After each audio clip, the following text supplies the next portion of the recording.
वही वट वृक्ष है जहाँ पर भगवान श्री कृष्ण ने अर्जुन को उपदेश दिया था और कहते हैं कि इस वट वृक्ष के दर्शन करने मात्र से पापों से मनुष्य मुक्त हो जाता है, रोगों से मुक्त हो जाता है और यहाँ आकर भजन संध्या करने से उसका पूरा जीवन सुधर जाता है।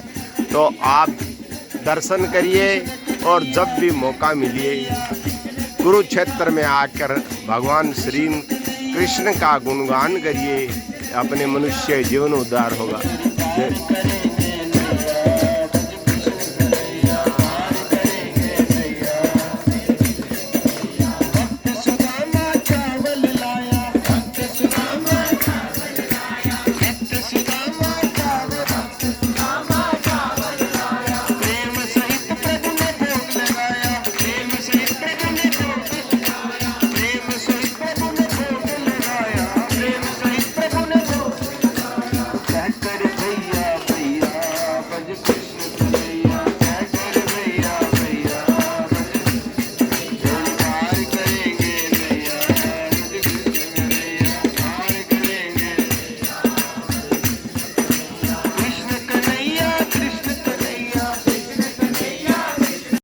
आप सब भी मेरे साथ हैं कुरुक्षेत्र में, जहाँ भगवान श्री कृष्ण ने अर्जुन को गीता का ज्ञान सुनाया था। जब अर्जुन ने युद्ध भूमि में युद्ध करने से मना कर दिया था, तब हजार हाथों के स्वामी लक्ष्मी नारायण लक्ष्मीपति के अवतार श्री कृष्ण ने अर्जुन को वो ज्ञान दिया, जिस ज्ञान को पाकर अर्जुन ने युद्ध भूमि को स्वीकार किया और युद्ध किया और धर्म की विजय हुई और अधर्म का नाश हुआ। आप सब भी उस दिव्य वट वृक्ष के दर्शन कीजिए। हजारों श्रद्धालु, लाखों श्रद्धालु हर रोज यहाँ आते हैं और भगवान श्री कृष्ण के श्री चरणों में आकर वंदना करते हैं कि जिस तरह अर्जुन को दिव्य ज्ञान आपके द्वारा प्राप्त हुआ, वो दिव्य ज्ञान हमें भी प्राप्त हो।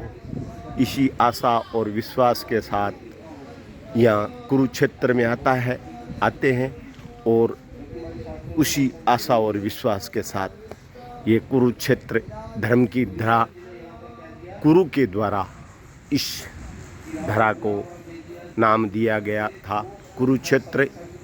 कुरु ने बार बार इस भूमि को बोया तो उसके कारण इसका नाम पड़ा कुरुक्षेत्र। और इस भूमि की एक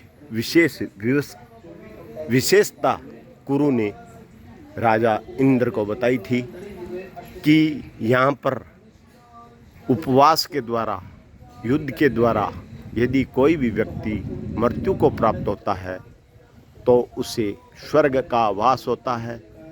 और तो श्री इंद्र ने सभी पांडवों को, कौरवों को ये बात बताई कि कुरु ने इस तरह के विचार अपने मन से बताए हैं। तब भीष्म पितामह, अर्जुन, युधिष्ठिर, नकुल, सहदेव सबको पता चला। तब युद्ध जब हुआ तो इस भूमि कुरुक्षेत्र का ही चयन किया गया ताकि जो भी योद्धा युद्ध में मृत्यु को प्राप्त हो तो उन्हें मोक्ष प्राप्त हो और स्वर्ग का वास हो। इसीलिए इस भूमि पे युद्ध होना निश्चय हुआ और यहाँ धर्म की विजय हुई, अधर्म का नाश हुआ। और भगवान श्री कृष्ण ने यहाँ अर्जुन को गीता का ज्ञान सुनाया। और आज हम सब भी यहाँ आते हैं दर्शन के लिए इसी आशा और विश्वास के साथ कि जिस तरह अर्जुन का मोह भंग हुआ उसी तरह हमारा भी मोह इस माया से भंग हो और भगवान श्री कृष्ण की हमें प्राप्ति हो। तो इस वट वृक्ष के दर्शन करने मात्र से मनुष्य जीवन का उद्धार होता है। तो आप सब भी मेरे साथ इस वट वृक्ष के इन सरदारों के साथ दर्शन कीजिए और जब भी मौका मिले यहाँ कुरुक्षेत्र अवश्य आइए और दर्शन कीजिए। ये हजारों वर्षों पुराना वट वृक्ष है जो अजर अमर है। तो आप जब भी आइए इस अजर अमर वट वृक्ष के दर्शन कीजिए जहाँ भगवान श्री कृष्ण के पांव पड़े थे और उन्होंने गीता का उपदेश इस वट वृक्ष के नीचे श्री पांडुपुत्र अर्जुन को दिया था। जय श्री कृष्णा, जय श्री कृष्णा, जय श्री कृष्णा।